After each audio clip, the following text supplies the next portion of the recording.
Gisaligan sa katampang Bulanon, malipayong Pasko sa DYRD. Doon natay good news mga kaigsunan para sa mga art lovers, no, katong mga batanon o dili na batanon mahiligon sa art mga kaigsunan, kanang mga painting, drawing, uban pa all related to art mga kaigsunan. Ang DYRD ug ang Bohol Chronicle mga kaigsunan magpahigayon ni og art workshop. Oy, nindot ni no. Unya ang ato ang target market nini ang mga indigents, no? Aron pod mga kaigsunan mahibaw sila aning mga painting nga di could make good money ani mga kaigsunan. Sama sa ato ang uban karong buntaga mga kaigsunan nga making millions out of paintings, no? I hope I'm not wrong, ha. Ang mga kaigsunan uban nato karon live dinhi sa tong studio mga kaigsunan ang naila na kaayo nga full-time visual Boholano artist nga si Melvin Vitor. Melvin, may buntaga nimo. Yes, mayong adlaw Vice Mayor Tibbs, no? Mayong adlaw. So ako karon nagpasalamat isip usa ka full-time Boholano artist dire sa Bohol nga mao gini akong murag bread and butter gini akong painting, no? Kay when I was before I was a graphic artist dire sa Bohol Chronicle. But ning stop ko tungod sa akong mata, no? Kay akong mata nakoy high level of myopia, so myopia ko. So 1,700, 1,500. That's why I stopped working as a graphic artist. So ni-engage ko pag full time sa painting. So karon usa ko ka Bulanon nga nagrepresentar pinaagi sa paggama or pagbuhat og mga artworks, no? Nakadungog ko nga ang imuhang mga obra maestra nga mga artworks making waves and making millions, Melvin, ha? So ug tag millions gani Sir Tibbs, dili pa ko kaingon ana gyud kay Is that an understatement? Okay. Kumbaga ang ako nabuhi ra gyud ko sa pinaagi ang artwork. So as you notice or as you kuan gyud nga ang artist is kumbaga we are not rich in mga kumbaga mga kabtangan man, but if ma-manage lang nimo yung finances, labi nagmahalinan kag painting, itunong lang nimo sakto, siguro makatigom-tigom gyud ka. In short, Melvin, no?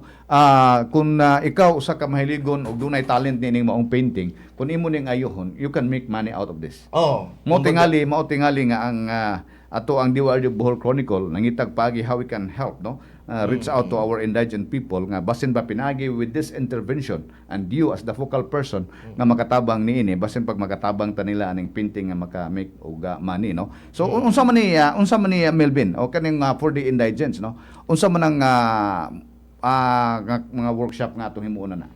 Kani siya nga workshop, Vice Mayor, is nagpasalamat ko kay si Sir Peter asked me to what should we do kay ang ako lagi nga sometimes akong painting mag-exhibit ko say akong main ko nga i-donate na ko ang 50% sa akong sale. Just like nag-exhibit ko last time sa Milan, Italy, nga sold out gito siya nga exhibit, sir, and then half of the sale gi-donate gyud ako sa Deaf and Blind through GCI. No, kay under man ta sa GCI o Grotarak. Okay. So mo nang sometimes akong painting ginatabang po nako sa mo na nga karon ko nga, sir, unsa may atong baton is, sir, sige, you try to reach out sa indigents, and then with the help of DYRD na sponsoran ta nga sila mo provide og kanang art materials, no? Okay. Sa mga bata, so sila mo provide og mga tripod and then to expose them kay just like sa akong kinabuhi as a full-time visual artist, nagdako gyud ko, sir, sa Sirabalyones. So umintag Sirabalyones, less privileged to workshop, di ba? Okay. Sa una wala pang ginatakol na nga mga workshop. So para nako as a Bulanon nga artist nga ning engaged na aning career, I just wanted to help nga basin na pud sa mga sa mga towns nato nga napoy mga possible ability ang mga bata nga wa pa ma-discover, wala pa ma-enhance. So for me as a visual artist, it's my noble thing mutudlo pud sa mga atong mga youth diri sa Bohol kay as an artist mo original kabilin ako Tinuod. No? Nindot kayo na Melvin no kanang imong giingon nga kabilin nga mo itong mapason no sa ato ang Oo. mga kaigsuonan. Kay makagawas nga ma-enjoy kanini nagyoy future no ang atong mga artists in terms of monetary kanang consideration. Niabot na ka og Milan, Italy. Yes, sir. Nag-display ka dito sa imuhang mga drawing ay mga paintings ha. Ye- Unsa pa yes, may sir. uban nga imong nabisitaan? Last year, nag-exhibit ta sa Milan, Italy. Nag-solo exhibit po ta sa Bangkok, Thailand. Okay. And then 90% of my sale I donated to the Aita community sa among organization nga international teams. Okay. Sa missionary organization. And then mo to nag-exhibit po ta sa Bali, Indonesia, sa Pacifica Museum, and then sa Borobudur. And then karon nga year, Mhm. last 3 weeks ago, gikan ko sa Paris. Paris? Sa Carousel du Louvre nga art exhibit. Okay. So, and then sa Business Art Fair po. So, 2 exhibit na siya sa Paris. So, I am privileged or I am so grateful as a Boholano nga ma-display ang atong art dito kay murag pangandoy ra gyud nako when I was a Tinuod. kid. Dili tanan ana Melvin nga maabot ang dapita no nga Sir. ma-exhibit ang ilahang mga obra no so niabot na kanang dapita meaning quality wise of your painting makaingon ta nga pang international. So muna nga nindot gyud kaayo nga mo engage gyud ta aning moong workshop no. Mo na nga sir nga nagpasalamat ko kay when I was in Paris na-appreciate nila ang akong trabaho. Okay. So, niana sila nga, is this an AI? So, printed ba ko? No? Akong gipakita time-lapse. So, ninyo silang, okay. So, napansin ko sa Academy of Fine Arts dito. So, mo na yung murag good news karon ba nga, naay mga academy nga nakapansin po sa atong abilidad. Unsay kasagarang inspiration nimo sa imuhang mga paintings? Mostly, sir, it's all about Boholano influence or, Okay. or Boholano culture or Mhm. traditional gid siya. So mo na nga ang ako magud kay gina-promote nako nga be with our own culture because I believe na it is our own identity, you So know. dapat dili mawa na no atong Di kultura. mawa. So mapass on sa mga bata kay when I went to Borobudur, they are encouraging their youths na to love their culture, to love their identity. So for me as a Boholano, that's my thing nga gusto na ko influence sa uban nga bisag asan ta moabot sa art, contemporary naman ta, we must promote our culture as a Filipino, as a Boholano. Nindot na kayo no. So with a purpose no. So dili lang passion na nimo, dili lang na money making, Oo. kundi do na kay tapanglantaw no. Sa kinatibuk-an nga with the influence sa imong painting somehow makausab ning hunahuna sa tawo nga muna itong kultura. So mura ba og dili ta malimot og isa tagikan, Melvin no. Tagikan, sir. So so far unsa bay kinanindutan nimo nga ino na to nga painting karon nga imuhang na display dito sa gawas? Unsa man to nga painting? Para na ako gid sir, most of my paintings, I really love them all. Kaya for me, it's an extension of my soul ba. Kay kumbaga mo man ay kalag na ko akong gipainting ba sa usa ka canvas. So para na ako tanan gyud is kumbaga og napalang jud koy dakong kwarta why di na ako mamaligyag painting. Kay for me I just wanted to keep my paintings because it's my visual diary ba. So mo na nga ako gitagaan mo og talent sa Ginoo man always ko nagapasalamat sa Ginoo. Kay even if I have disability nga akong gibati karon but I have ability to create things nga pwede maka-influence in a good way sa mga youth. Nindot nang giingon nimo og visual diary no. So tingali aron dili na mawa kanang imuhang painting imuha nang apekturan yung imong libro, di ba? Puhon, sir. Nindot Puhon. kayo no. So compilation for printing in a book form. Puhon, sir. Puhon. With quality paper gamito nimo nga maklaro gyud kayo ang imong painting nga mura gyud og dili lang ukay-ukay tanawon. Mo gyud, So sir. nindot kayo. So mag-isip ta balik ani nga to ang free DYRD art workshop. Ano sa kanay magsugod?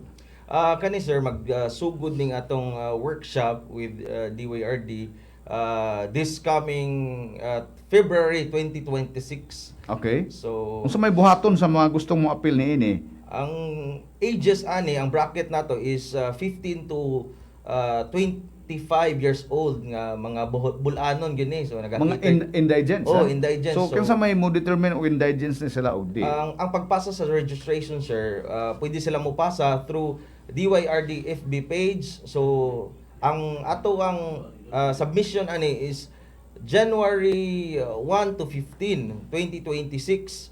January 1 1 to 15 2026 ang atong schedule ani for the registration. And then Ang kuan ani is adto lang sila mag-submit sa DYRD ang kasaligan nga Facebook page, and then naay mga qualification ana, and then naay form ana nga atong i-provide, and then So libre gyud ni tanan ha, materials. libre na tanan sir, art tripod, materials, canvas, tripod, and canvas. kung sa tawagan ng mga paints. mga pintura. Mga So pintura. Tagaan sila kit, tagsa nila. Taga-kit. So, kani siya sir, limited ra gini for 20 participants kay Okay. di pa man nato makiter gid tanan, no? Asa man ang venue ani pohon? Ang venue ana pohon sir, probably sa Gigi's Seafood gina ang kuan ang venue ana. Gigi's Seafood, ang venue ana is February 7 ang art workshop, and then February 8, 2026 ang ilang art exhibit sa Island City Mall.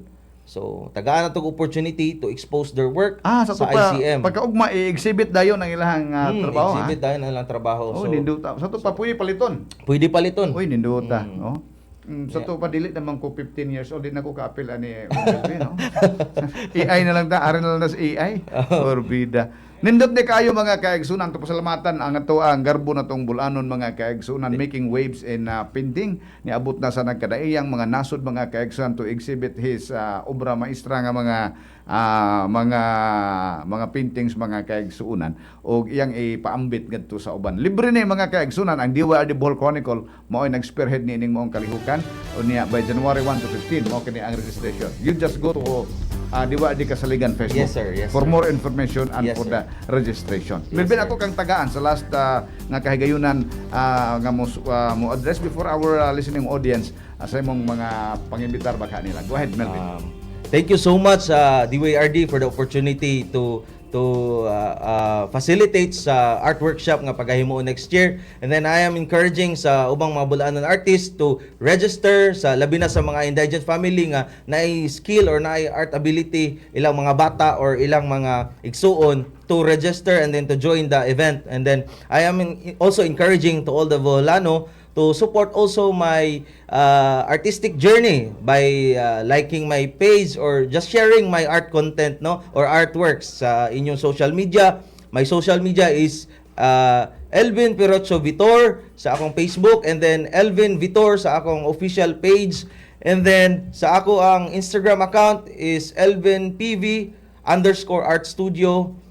And then, akong Facebook, ElvinPB_Art Studio. So, ako nagpasalamat, isip usa ka full-time artist nga masuportaan po ninyo ang ako ang artistic journey. And then, I also give thanks sa Ginoo gyud for giving me this kind of ability and talent. And then, sa akong family, nga they are full support sa ako ang artistic journey. And then, to all the people nga nagka-appreciate sa akong art, thank you so much, and to all my collectors, God bless you more, and then to God be all the glory sa tanan. Salamat kayo, Elvin Vitor, mga kaigsunan, ang ato ang garbo sa mga bulanon, sa iyahang artistic nga mga talent, mga kaigsunan, sa iyang mga paintings, nga niabot na sa nagkalaing nasod din sa ato ang kalibutan. Salamat kayo, Elvin, o good luck sa imong mga tinguha sa kinabuhi. Thank you so much.